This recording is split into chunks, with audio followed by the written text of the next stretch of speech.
Alrighty, hey girl, hey. I just wanted to talk about like skin protection and see y'all see that as soon as I start talking she wanted me out. It's chaos. She's a hater. I'm convinced.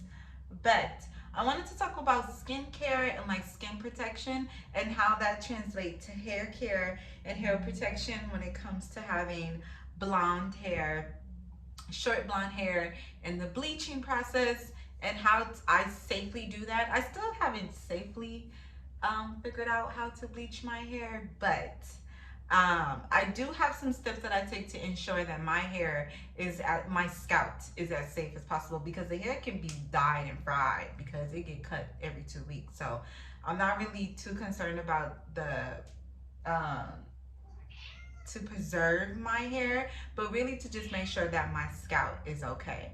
And I'm gonna stop right here because she finna start screaming and hollering, and we gonna fight.